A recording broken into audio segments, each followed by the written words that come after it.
Welcome back to all of you. This is the second part of chapter 7 of your 11th class psychology book, and the name of the chapter is Human Memory. In this video, you would be able to understand the topics. First is level of processing, next is types of long-term memory, which is very much important. So let's start this video. So a first topic is level of processing. तो level of processing को level model भी बोलते हैं या फिर model of level भी बोलते हैं. तो सबसे पहले देख लेते हैं कि इस लेवल ऑफ प्रोसेसिंग या फिर मॉडल के बीच में अपने पढ़ना क्या है. तो मेमोरी की जितने भी कंपोनेंट्स होते हैं like long term memory, short term memory या फिर सेंसरी मोटर, इसमें जितनी भी हम लोगों ने स्टडी करनी है वो इस टॉपिक के बीच में करनी है. प्रीवियस टॉपिक में ना आपने देखा होगा कि हमने एक स्टेज मॉडल पढ़ा था. तो स्टेज मॉडल में हम लोगों ने एक टॉपिक दूसरे टॉपिक के साथ में लिंक और कनेक्टेड या फिर इंटरलिंक करवाया था. जैसे कि कोई इन्फॉर्मेशन आई आपकी सेंसरी में, देन आपने सेकंड उसको स्पेशल अटेंशन दी तो आ गई शॉर्ट टर्म मेमोरी में, देन आपने उसको रिकॉल किया, रिहर्स किया तो आ गई वो आपके थर्ड, जिसको आप बोलते हैं लॉन्ग टर्म मेमोरी. तो ये इंटरकनेक्टेड थी. उसी का अपोजिट टॉपिक ये है हमारे पास में लेवल ऑफ प्रोसेसिंग. इसमें स्टेजेस या फिर कोई स्टेप्स एक दूसरे के साथ लिंक नहीं है. इसमें कौन से लेवल तक आपकी अंडरस्टैंडिंग हुई है, कौन से लेवल तक आपने किसी चीज़ को एनालाइज किया है, कौन से लेवल तक आपने किसी चीज़ को परसीव किया है, दैट इज़ मेमोरी एक्चुअली. तो अब चेक कर लेते हैं कि ये मॉडल दिया किसने था.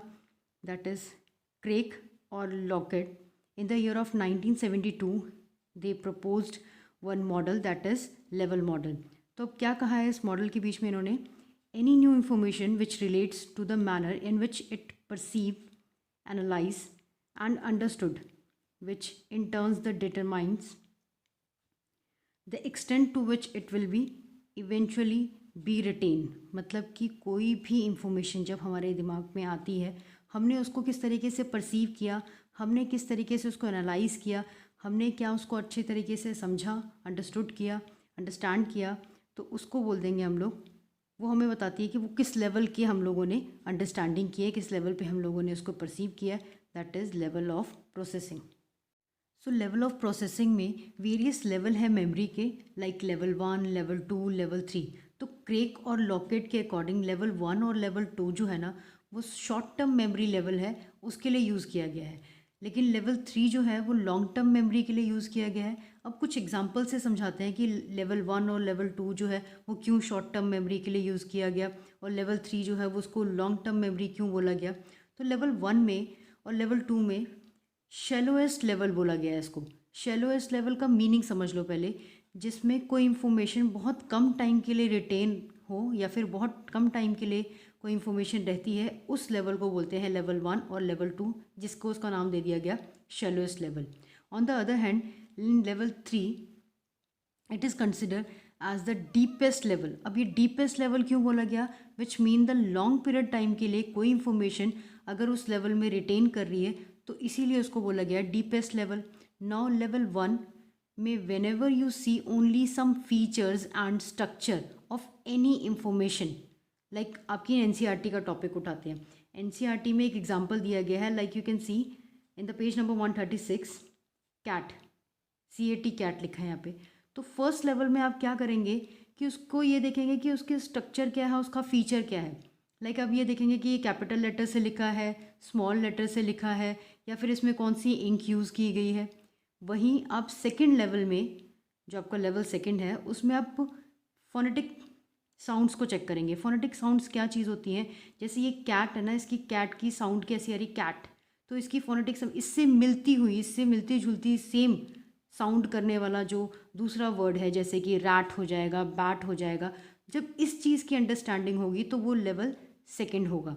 अब थर्ड लेवल जो होगा, as you have already know about that this is the deepest level. तो इसमें आपने उस वर्ड को डीप में अंडरस्टैंड करना है. तो डीप में अंडरस्टैंड करने के लिए आपको इसका मीनिंग पता करना पड़ेगा. तो कैट का मीनिंग क्या है भाई, यहाँ पे बिल्ली है, इसका meaning this is the third level. तो इस हिसाब से इस मॉडल में 3 लेवल है, जो 1 है, 2 है, 3 है. 1 लेवल को, सेकेंड लेवल को थोड़ा शॉर्ट टर्म मेमोरी बोला गया है, फिर शेलोएस्ट बोला गया है. थर्ड वाले को आपको लॉन्ग टर्म बोला गया है, या फिर इसको बोल सकते हैं हम लोग थोड़ा डीपेस्ट भी बोला गया है क्योंकि इसमें डीप में स्टडी होती है, किसी चीज़ की मीनिंग को जब अंडरस्टैंड करती है, कोई मेमोरी रिटेन करती है अपने पास, तो उसको बोल देंगे थर्ड लेवल। तो the next topic is types of long term memory. Long term memory की क्लासिफिकेशन में 4 मेजर कंपोनेंट्स है। One is declarative, second is procedural, third is episodic, fourth is semantic. So let's understand these all components one by one in a very simple way. First we'll start with the declarative. The declarative, it is a kind of memory where informations are on the basis of facts, names and events. तो facts को समझ लेते हैं। Facts का मतलब होता है जो यूनिवर्सली एक्सेप्टेड होता है, लाइक 2+2 इज़ 4, 2+2 22 नहीं होगा क्योंकि हमें पता है 2+2 is 4. Then Ganga is a holy river. Then our solar system has 8 planet. These are the some facts which is universally accepted. वो हमने डिक्लेयर कर दिए. Next is name. नेम का मतलब हो जाएगा किसी भी मटेरियल का नेम हो जाएगा, जैसे ये बुक है अभी तो ये नेम है इसका, ये पेन है, पेंसिल है, ठीक है, तो नेम हो जाएगा. पीपल के नेम हो जाएंगे, पर्सनस के नेम हो जाएंगे. तो जैसे आपके पेरेंट्स ने डिक्लेयर कर दिया कि मेरे बच्चे का नाम ये होगा, तो दिस इज़ डिक्लेरेटिव नेम्स के अकॉर्डिंग. इवेंट्स आ जाएगा, तो इवेंट्स का आपके बुक में एग्जांपल दिया हुआ है that India has become independent on 15th of August 1947. This is events, time या फिर डेट्स जिनको हम बोलते हैं, तो जो डिक्लेयर हो जाती हैं फैक्ट के फॉर्म में, नेम के फॉर्म में, इवेंट्स के फॉर्म में, these are come under the declarative memory. Next topic is procedure. तो procedure is also known as non declarative. Non declarative बोल दिया इसको, तो इट मीन्स कोई भी वर्क, कोई भी टास्क, उसके पीछे क्या स्टेप्स हैं, क्या स्किल्स हैं, उसको बोलेंगे प्रोसीजर उसका. जैसे कि हम बोल देंगे कि how to play badminton, how to swim, how to cook, तो उसके कुछ स्टेप्स होंगे, उस काम में, उस टास्क में कुछ स्किल्स लगेंगे, तो उसको हम बोलेंगे प्रोसीजर. अब स्कूल में एडमिशन करवाना है तो उसका क्या प्रोसीजर है, तो what are the main steps, what are the main skills to do certain kind of task, that is procedure. Next is episodic memory. It is a kind of memory where our personal experiences are saved, or we can say that our personal experience are retained in our mind. But इसमें ज़्यादातर कौन से experience होते हैं, emotional type के experience. Emotional type के experience में भी ज़्यादातर पॉजिटिव टाइप के एक्सपीरियंस होते हैं एपिसोडिक मेमोरी के बीच में. अब ये पॉजिटिव क्या होता है इसको थोड़ा सा डिटेल में समझते हैं. पॉजिटिव जैसे कि आपने कोई ग्रैंड फंक्शन अटेंड किया, कोई ट्रिप आप गए स्कूल में, कॉलेज में, बर्थडे पार्टी आप लोगों ने अटेंड की, आपका कोई ऐसा फ्रूटफुल मूवमेंट जो आ जाएगा वो आ जाएगा एपिसोडिक मेमोरी के बीच में. ज़्यादातर इसमें ऐसे मैंने बताया कि पॉजिटिव एक्सपीरियंसेस ही इसके बीच में सेव होते हैं, लेकिन नेगेटिव एक्सपीरियंसेस भी होते हैं इसके बीच में. जो सैड मेमोरीज होती हैं ना, वो बहुत ही ज़्यादा कम होती हैं एपिसोडिक मेमोरीज के बीच में. Next is semantic memory. तो सिमेंटिक मेमोरी जो होगी वो काइंड ऑफ मेमोरी होगी जिसमें जनरल अवेयरनेस होगी, बेसिक इन्फॉर्मेशन होगी, लाइक कंसेप्ट हो जाएगा किसी भी टॉपिक का, रूल्स हो जाएंगे, लॉजिक थिंकिंग हो जाएगी, लाइक फॉर्मूला हो जाएंगे आपने जो भी छोटी क्लासेस में पढ़े हैं या फिर आगे फर्दर पढ़ने वाले हैं.